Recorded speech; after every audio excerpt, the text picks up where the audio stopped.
there are no shadows. In the next 14 days, that area will not be shadowed by any hills or mountains across which the sun moves. So it gets into shadow, then temperature will drop very deep and we need to put heaters, too much energy will be spent. So that is one area. Second is this near to the South Pole, so we have more scientific content from the point of view of the instruments that we have put on board. Sir, जिस समय कल आप अपनी team के साथ में जुबिलिएशन में थे, उसी समय प्रधानमंत्री मोदी ने भी आपको फोन कॉल किया था, आपसे बात की, क्या कुछ उन्होंने कहा? और उन्होंने कहा कि आपका नाम तो वैसे ही चंद्रमा से जुड़ा हुआ है, सोमनाथ। आप सब सुना है ना जो बात उन्होंने बात किया, सो सब सोशल मीडिया में आए. So we were very happy. I only said thank you sir for your blessings and support. तो क्या उसके बाद भी आपकी बात हुई है या प्रधानमंत्री के यहाँ आने की अपेक्षा की जा रही है? तो उसके लिए क्या स्पेशल तैयारियां यहाँ पर हैं? अगर आए तो हमने जो तैयारी किया है कि हम जो कुछ एग्जीबिशन करें, हमने कैसे चंद्रयान 3 बनाए, उसके बाद उसके जो लीडर्स है, उसके प्रोजेक्ट डायरेक्टर है, मिशन डायरेक्टर है, सेंटर डायरेक्टर्स है, उस सबको परिचय करें. और जो हमारे ये प्रोसेस हम कैसे ये कंट्रोल करते हैं सबको उनको एक्सप्लेन करें. सर, चांद के बाद अब इसरो की नज़र सूरज पर है. आदित्य L1 मिशन जल्दी ही लॉन्च होने वाला है. इसके आगे के जो फ्यूचर मिशंस हैं उसके बारे में अगर आप कुछ बता सकें. आदित्य के बाद हम जो करेंगे जो और इनसाइट 3DS है, ये इनसाइट 3DS है, क्लाइमेट ऑब्जर्वेशन सैटेलाइट है. हमको जो पता है हमारे क्लाउड कवर और rain information, weather information comes from this satellite. इसके बाद हमने जो SSLV D3 का लॉन्च करेंगे और नाइसार सैटेलाइट है, NASA ISRO synthetic aperture radar satellite हमारे नेक्स्ट ईयर बिगिनिंग में लॉन्च करना पड़ेगा. या गगनयान का कई लॉन्चेस होंगे. पहला लॉन्च होगा सितंबर अक्टूबर तरह, उसके बाद दिसंबर जनवरी में भी. तो क्या 2025 तक हम अंतरिक्ष में पहुंचा पाएंगे गगनयान को? तो हिंदुस्तान चांद पर पहुंच चुका है और चंद्रयान 3 का रोवर प्रज्ञान अब चांद से तस्वीरें और डिटेल भी शेयर कर रहा है. मगर प्रज्ञान रोवर के लिए सबसे बड़ी जिम्मेदारी चांद पर पानी के सबूत तलाशना होगा, क्योंकि जब प्रज्ञान चांद पर पानी की खोज कर लेगा तो ये स्पेस साइंस की सबसे बड़ी खोज होगी और इसरो के नाम एक और इतिहास दर्ज हो जाएगा. एक रिपोर्ट आपको दिखाते हैं.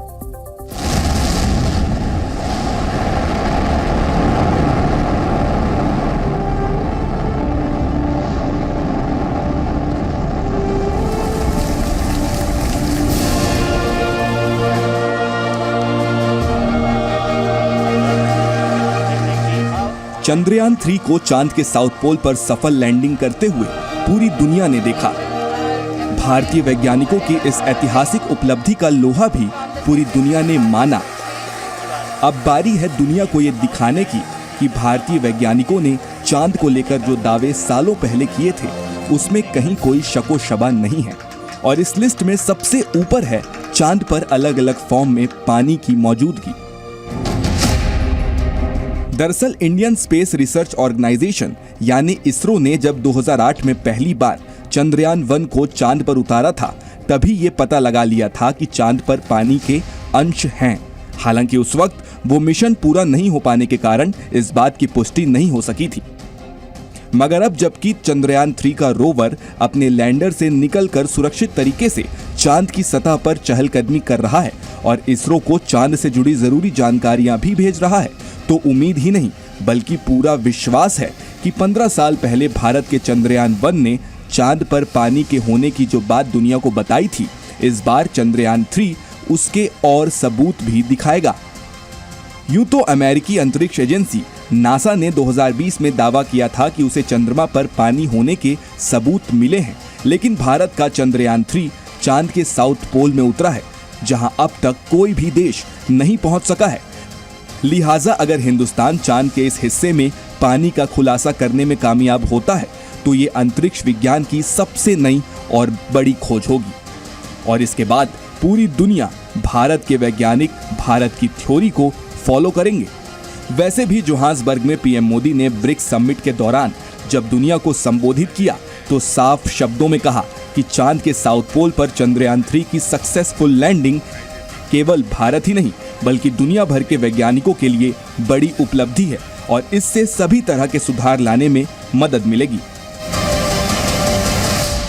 इस सफलता को एक देश की सीमित सफलता के रूप में नहीं, लेकिन पूरी मानव जाति की एक महत्वपूर्ण सफलता के रूप में स्वीकार किया जा रहा है.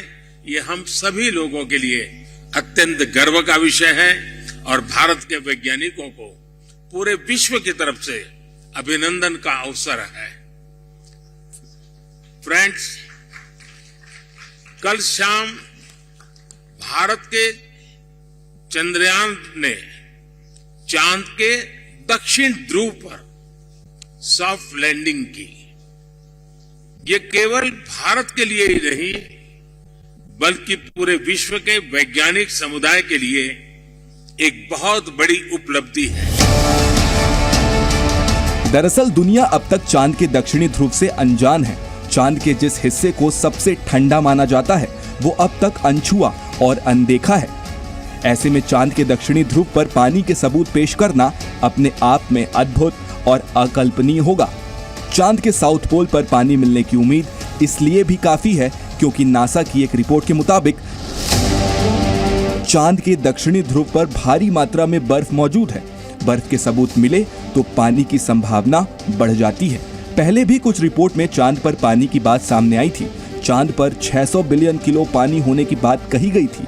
इतना पानी जो कि करीब 2.5 लाख स्विमिंग पूल के बराबर है। सवाल है कि चांद पर अगर इतनी मात्रा में पानी मिलता है तो उसका क्या इस्तेमाल होगा? आखिर किस तरह ये फायदेमंद साबित हो सकता है? तो आपको बता दें कि पानी मिलने के बाद चांद पर जिंदगी की संभावना बढ़ जाएगी। अंतरिक्ष में ऐसी जगहें बढ़ जाएंगी जहां बेस बनाया जा सकेगा। चांद पर स्थायी आवास बनाने की योजना को मजबूती मिलेगी। बर्फीले पानी की सतह अर्थव्यवस्था के नए आधार तैयार करेगा। चांद पर भेजे गए रॉकेट के लिए ईंधन बनाना भी आसान हो जाएगा। ऐसे में अगर भविष्य में चंद्रमा पर रिसर्च करने वाले धरती पर लौटना चाहेंगे तो वो पानी से हाइड्रोजन और ऑक्सीजन को अलग कर सकेंगे और उसका इस्तेमाल ईंधन के तौर पर कर सकेंगे। और ये ईंधन चांद पर कोई रॉकेट भेजने की तुलना में काफी सस्ता होगा। जाहिर है चांद पर पानी और जीवन की तलाश इंसान दशकों से करता आ रहा है। ऐसे में भारत का चंद्रयान 3 उन तमाम तलाश और खोज का अंत ना सही मगर शुरुआत जरूर हो सकता है। ब्यूरो रिपोर्ट, जी मीडिया।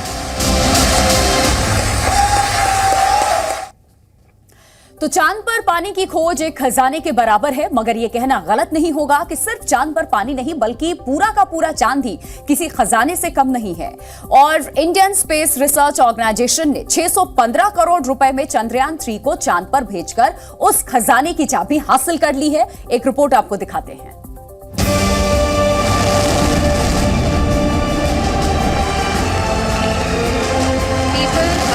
चांद पर चंद्रयान 3 अब इंडिया की चांदी।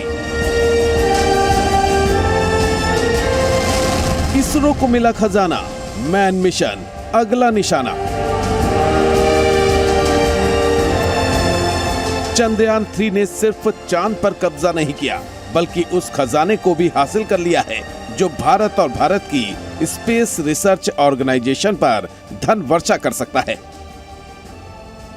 दरअसल चंद्रयान 3 के जरिए इसरो का मकसद चांद पर सिर्फ जल, जीवन और खनिज की खोज करना नहीं है। दरअसल चांद पर जानकारियों का असीम भंडार है जो साइंटिफिक रिसर्च के लिहाज से बेशकीमती है। और यही जानकारी का भंडार इसरो के लिए दुनिया भर के खजाने के द्वार खोल देगा।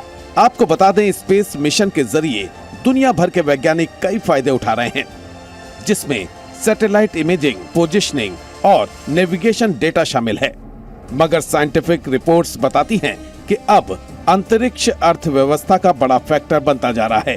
यही वजह है कि सिर्फ भारत ही नहीं बल्कि अंतरिक्ष की तरफ बढ़ रहे अमेरिका, चीन और रूस जैसे तमाम देश चांद पर पैर जमाना चाहते हैं। और अब चूंकि भारत चांद के दक्षिणी ध्रुव पर पहुंचने वाला इकलौता देश बन गया है, इस लिहाज से चंद्रयान 3 की सफलता अंतरिक्ष के क्षेत्र में नई तकनीक और जानकारी का वो खजाना है जिसके जरिए भारत की स्पेस इकोनॉमी को बढ़ावा मिलना तय है। 2021 के आंकड़ों के मुताबिक भारत की ग्लोबल स्पेस इकोनॉमी 7.6 बिलियन $, है, जो कि 2025 तक 50 बिलियन $, हो सकती है। वहीं ग्लोबल मार्केट में इंडियन स्पेस का हिस्सा महज 2% है, लेकिन मिशन चंद्रयान 3 की सफलता के बाद 2030 तक इसके 9% होने की उम्मीद है।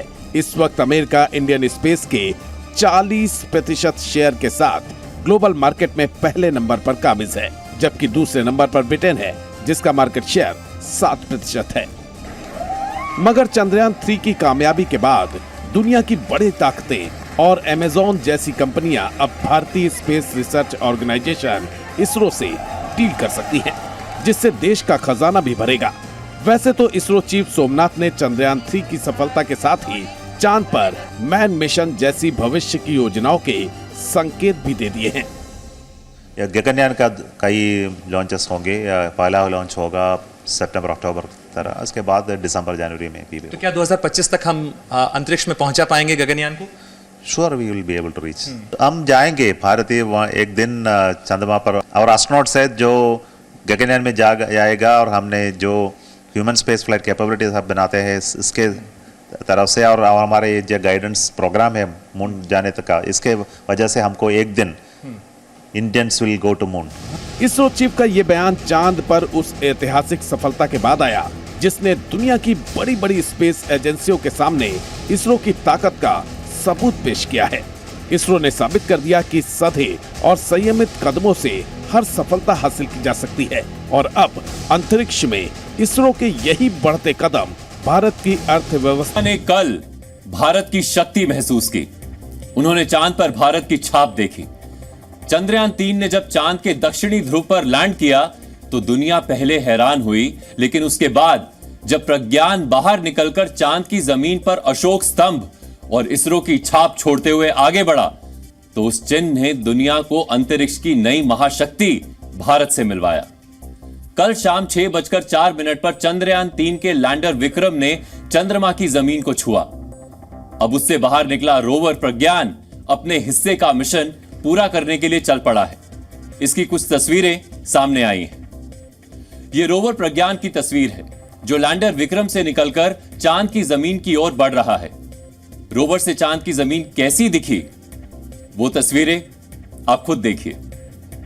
यही नहीं, रोवर के पहियों पर अशोक स्तंभ और इसरो का चिन्ह है, जिसकी छाप कुछ इस तरह से चांद की जमीन पर नजर आ रही है। 6 पहियों और 26 किलो वजनी रोवर प्रज्ञान ने चंद्रमा की सतह पर घूमना शुरू कर दिया है। चांद की सतह पर आते ही रोवर ने सबसे पहले अपने सोलर पैनल को खोला ताकि वो सूर्य की रोशनी से चार्ज होता रहे। रोवर प्रज्ञान 1 सेंटीमीटर प्रति सेकंड की रफ्तार से चल रहा है। वो अपने आसपास की सभी चीजों को स्कैन करता जा रहा है। चांद की जमीन और उस पर दिखने वाली चीजों को स्कैन करने के लिए रोवर प्रज्ञान में नेविगेशन कैमरा लगाया गया है।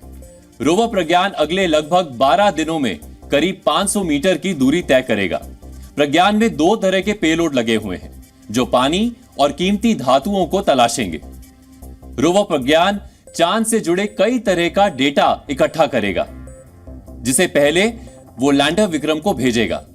लैंडर विक्रम इस डेटा को चांद के ऑर्बिट में घूम रहे चंद्रयान 2 के ऑर्बिटर को भेजेगा। चंद्रयान 2 का ऑर्बिटर इस डेटा को पृथ्वी तक भेजेगा। चंद्रयान 3 मिशन का सबसे महत्वपूर्ण काम अब शुरू हुआ है। सबसे बड़ा काम है चंद्रमा पर पानी की तलाश को आगे बढ़ाना, जिसके संकेत वर्ष 2008 में चंद्रयान 1 से मिले थे। लैंडर विक्रम और रोवर प्रज्ञान दोनों अपना अपना रिसर्च शुरू कर चुके हैं। जिन उपकरणों की मदद से यह रिसर्च शुरू हो रही है उसे वैज्ञानिक अपनी भाषा में पेलोड कहते हैं। लैंडर विक्रम में 3 पेलोड और रोवर प्रज्ञान में 2 पेलोड लगे हुए हैं। सबसे पहले तो हम आपको लैंडर विक्रम में लगे पेलोड के बारे में बताना चाहते हैं। लैंडर विक्रम में 3 पेलोड लगे हुए हैं। उसमें पहला है रंभा, यानी